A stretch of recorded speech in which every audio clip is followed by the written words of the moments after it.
Una de las cuestiones más importantes de la existencia humana es la identidad antropológica del ser humano.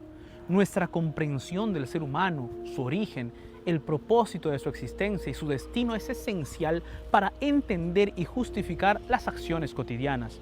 En el programa de hoy entenderemos el origen, el propósito y el destino del ser humano. Quédate conmigo, está comenzando Fe para Hoy.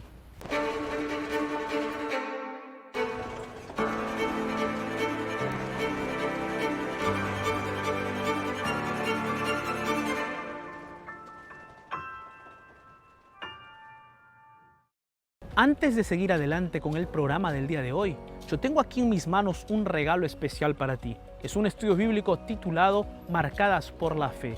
En este estudio vas a encontrar la vida de 8 mujeres que enfrentaron dificultades, pero que al aferrarse de Dios pudieron vencer porque su fe fue desarrollada en medio de las circunstancias más difíciles. Tú también puedes vencer. Tú también puedes salir de esas situaciones difíciles tomado de la mano poderosa de Dios. ¿Quieres saber cómo? Entonces solicita gratuitamente este estudio bíblico a través de nuestra página web nuevotiempo.org/escuela bíblica, o también escríbenos a través del WhatsApp más 5512 9810 1460. Recuerda que al solicitar este estudio bíblico te haces parte de la escuela bíblica más grande del mundo. Así es que, ¿qué esperas? Solicita ya gratuitamente este estudio bíblico.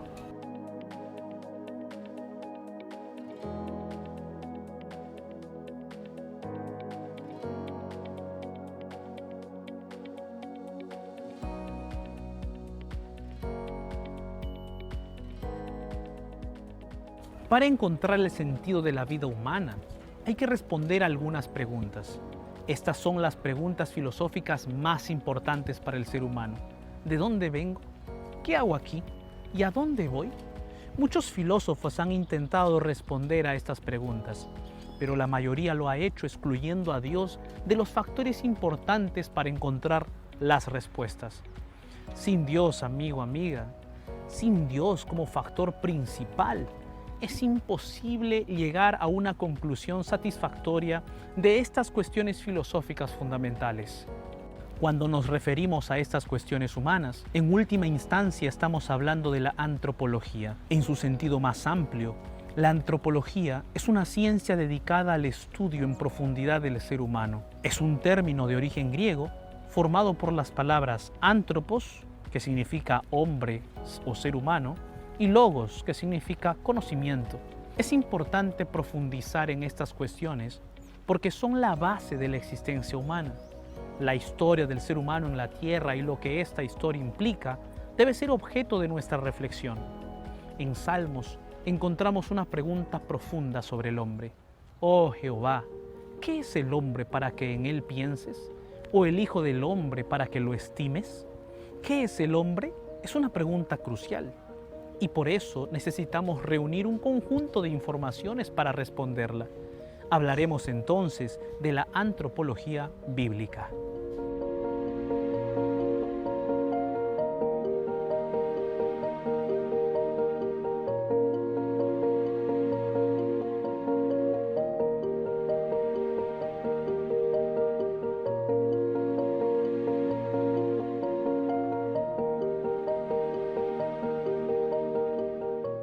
Antes de hablar de la antropología bíblica cristiana, me gustaría detenerme en aquello que lo fundamenta, es decir, en la cosmovisión.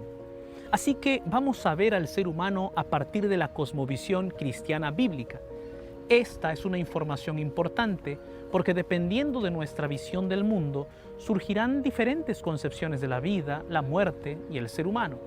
Quizás está claro para ti qué es la cosmovisión. Pero en caso de que no lo esté, aquí te presento una breve definición. La cosmovisión es la forma en que vemos y juzgamos el mundo.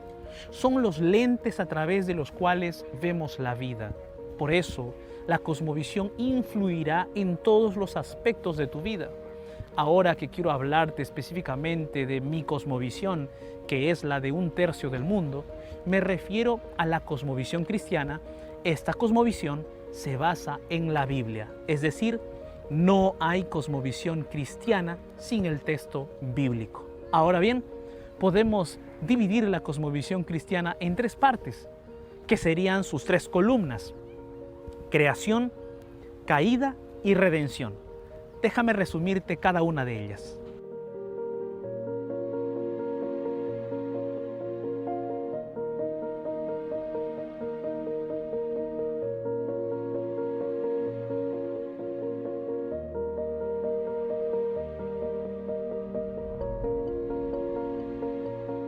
Parece muy correcta la frase que dice: el mensaje cristiano no comienza diciendo acepta a Jesús como tu Salvador, sino en el principio creó Dios los cielos y la tierra.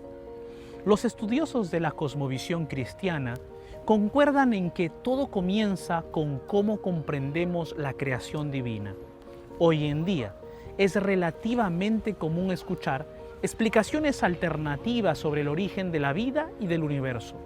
Algunas de las explicaciones incluso intentan fusionar la explicación bíblica con el modelo evolucionista, creando lo que se conoce como evolución teísta, que enseña que para crear la Tierra, Dios se valió del proceso de la evolución. Sin embargo, la Biblia afirma que Dios creó todo en 6 días y que las cosas fueron hechas por el poder de su palabra. Negar la visión creacionista del origen de la vida incluso disminuye el valor ontológico del ser humano. Esta noción de valor de la vida solo puede sostenerse si partimos del concepto creacionista de los orígenes.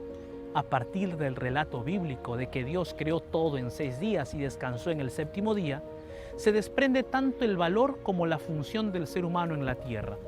Hay un mandato que Dios dio a los seres humanos en el libro del Génesis. Y los bendijo Dios y les dijo: fructificad y multiplicaos, llenad la tierra y sojuzgadla, y señoread en los peces del mar, en las aves de los cielos y en todas las bestias que se mueven sobre la tierra. Este mandato no es una autorización para explotar y depredar la naturaleza, sino para cuidarla.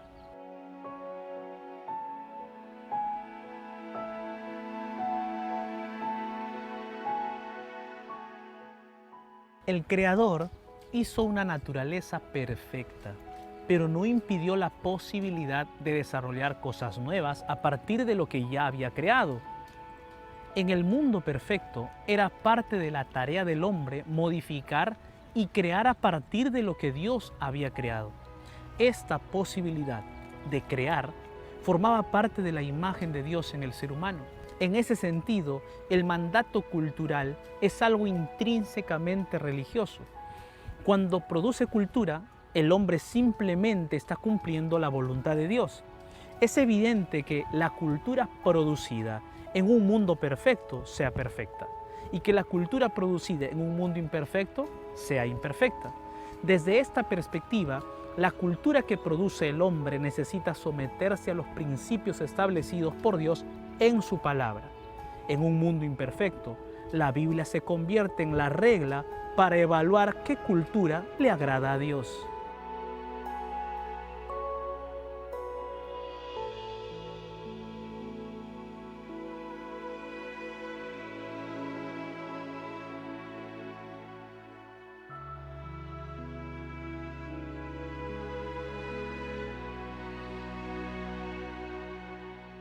La naturaleza humana era perfecta y estaba en armonía con todos los demás seres vivos.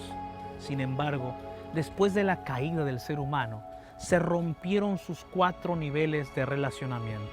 En primer lugar, se rompió la relación con Dios y por eso el ser humano se escondió de Dios y le tuvo miedo. En segundo lugar, la relación con el prójimo también se rompió. Por eso, después de la caída, Adán le echó la culpa a su mujer. En tercer lugar, la relación con uno mismo también se rompió y como resultado el ser humano se avergonzaba de su propio cuerpo.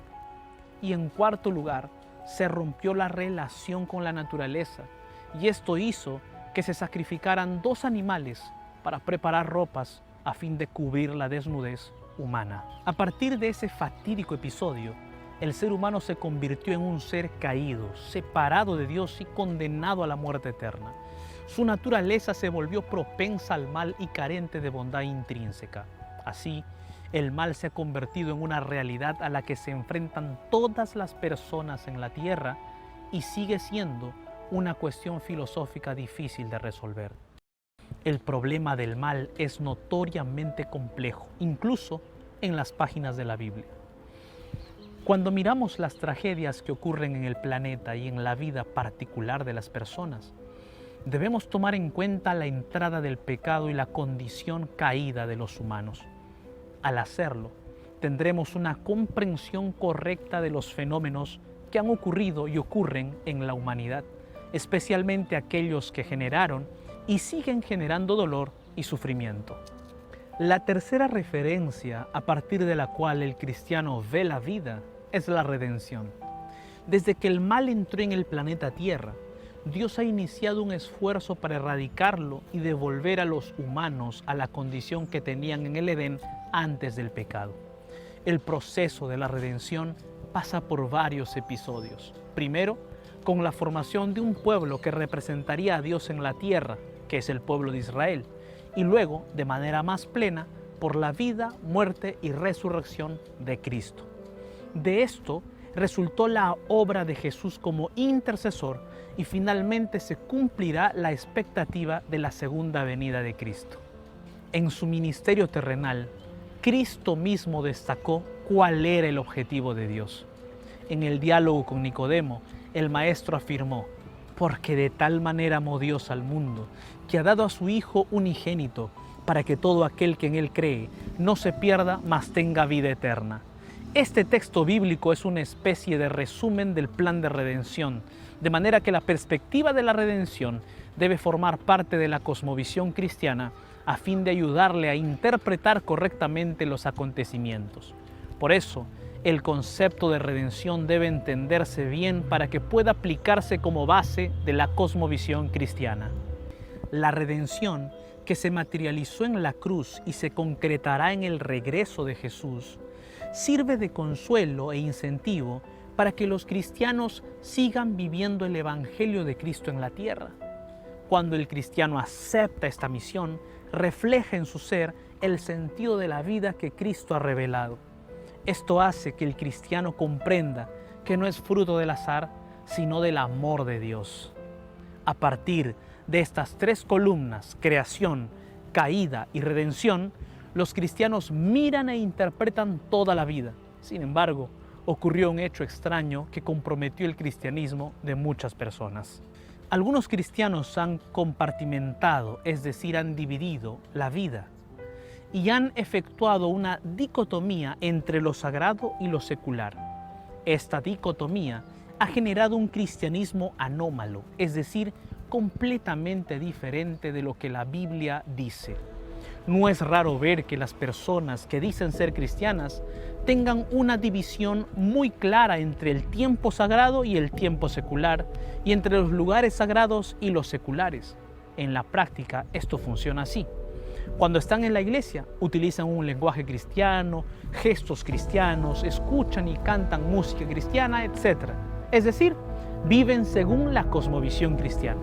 Pero cuando termine el momento sagrado y comience el momento secular, no les importa el tipo de música que escuchan, el tipo de ropa que llevan, las palabras que pronuncian, ni la forma en que se relacionan con la gente. En definitiva, no hay cristianismo en esos momentos.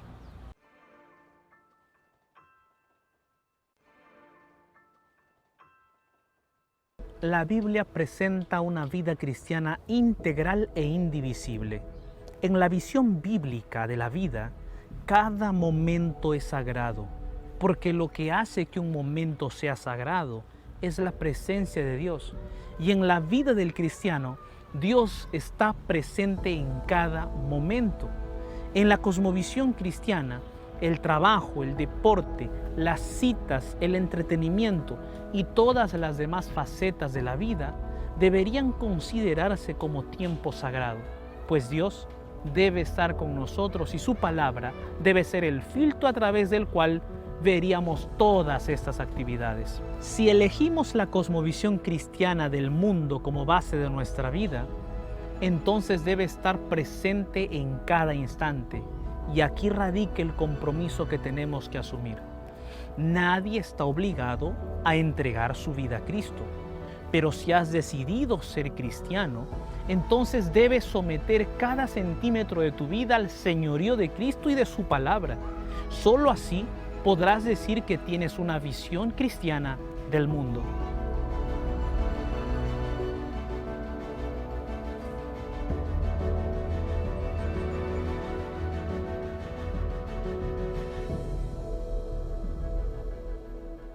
Después de comprender con más detalle la cosmovisión cristiana, estamos preparados para responder a la pregunta inicial de este capítulo. ¿Qué es el hombre? Vamos a subdividir esta pregunta en otras más pequeñas para que pueda entenderse mejor. La primera pregunta, y por supuesto la más fundamental, es ¿de dónde venimos? Para responderla, tenemos que ir al principio de todo, tal como lo describe el texto bíblico. En Génesis capítulo 1, versículos 26 y 27, leemos lo siguiente. Entonces dijo Dios, hagamos al hombre a nuestra imagen, conforme a nuestra semejanza, y señoree en los peces del mar, en las aves de los cielos, en las bestias, en toda la tierra y en todo animal que se arrastra sobre la tierra. Y creó Dios al hombre a su imagen, a imagen de Dios lo creó, varón y hembra los creó. El autor bíblico completa la información en el siguiente capítulo. Leamos Génesis capítulo 2, versículos 21 y 22. El texto dice, entonces Jehová Dios hizo caer en sueño profundos a Adán, y mientras éste dormía, tomó una de sus costillas y cerró la carne en su lugar. Y de la costilla que Jehová Dios tomó del hombre, dice el texto, hizo una mujer y la trajo al hombre.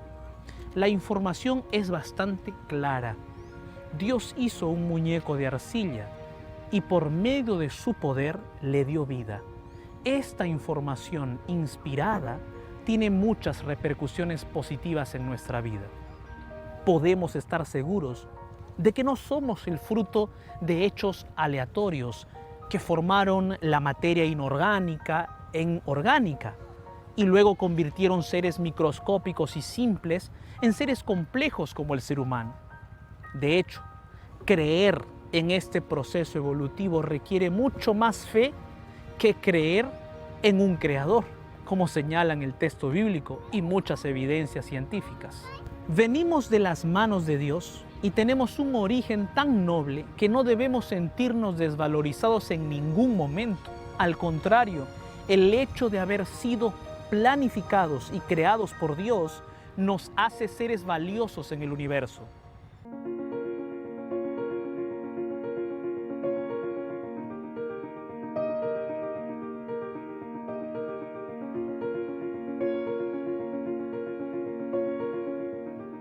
Otra cuestión importante de la antropología bíblica es saber de qué fuimos formados. Esta información tiene un profundo impacto en lo que pensamos sobre la vida y la muerte. El texto bíblico de Génesis capítulo 2, versículo 7 revela lo siguiente. Entonces Jehová Dios formó al hombre del polvo de la tierra y sopló en su nariz aliento de vida, y fue el hombre un ser viviente. Fíjate de qué está compuesto el ser humano: polvo de la tierra más aliento de vida. El resultado de esta suma es un ser vivo, o como dicen algunas traducciones, un alma viviente. Necesitamos enfatizar esto que estamos diciendo. Muchas personas, engañadas por el enemigo de Dios y carentes de mayor conocimiento bíblico, creen que el ser humano tiene un alma independiente del cuerpo, pero esta no es una idea bíblica. Esta idea nació con el filósofo griego Platón y ganó fuerza con el espiritualismo moderno. Esta idea no coincide de ninguna manera con el texto bíblico. La palabra de Dios nos enseña que somos un alma, no que tenemos alma. Por lo tanto, cuando alguien muere, lo único que sale de la persona es lo que se colocó en ella, es decir, el aliento de vida, la respiración. Vamos a indagar este tema más adelante, Por ahora, es importante resaltar que somos un cuerpo añadido a la vida que proviene de Dios, nada más que eso. Hace mucho tiempo, en el Tíbet, una mujer vio cómo su hijo, todavía un bebé, se enfermaba y moría en sus brazos sin que ella pudiera hacer nada.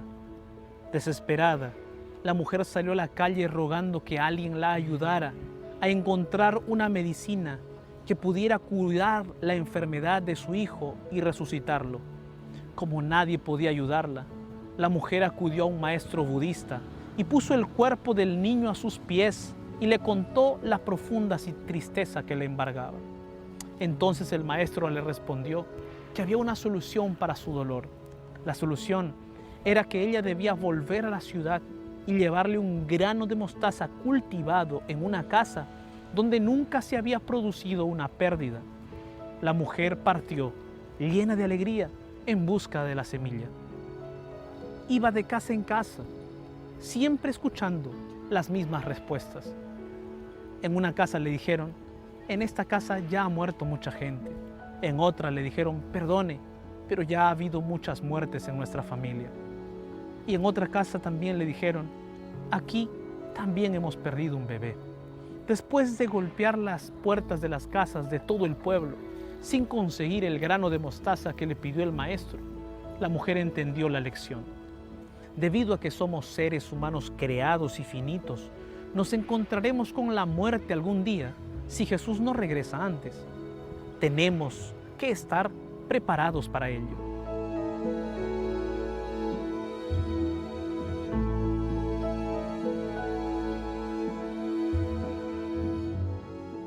La cuestión sobre el propósito de la existencia es muy importante para todas las personas. Algunos se refieren al propósito con otro término, como el sentido de la vida. La filosofía trata esta cuestión de una manera muy peculiar. Especialmente Aristóteles, uno de los grandes pensadores de la antigüedad, trató la cuestión del propósito de una forma muy alejada de la Biblia. Decía que cada ser humano nacía con una función en el universo y que si no la ejercía no sería feliz. Así que, según su pensamiento, la persona que ha nacido para ser profesor solo será verdaderamente feliz si cumple ese propósito en la vida. Pero esta forma de pensar se aleja del pensamiento bíblico. Es cierto que a lo largo de la historia, Dios ha llamado a algunas personas para cumplir funciones específicas, pero según la Biblia, el propósito de la vida es mucho más amplio. El apóstol Pablo en 1 Corintios capítulo 10, versículo 31, escribió lo siguiente: si pues coméis o bebéis o hacéis otra cosa, hacedlo todo para la gloria de Dios. Aquí está el gran propósito de la vida humana. No importa si vas a ser dentista, empresario, profesor o a ejercer cualquier otra profesión, debes vivir para la gloria de Dios. De hecho, el texto bíblico nos enseña que cualquier acción que realicemos, incluyendo los momentos de ocio y descanso, debemos hacerlo para la gloria de Dios. Ese es el gran y supremo propósito de la vida.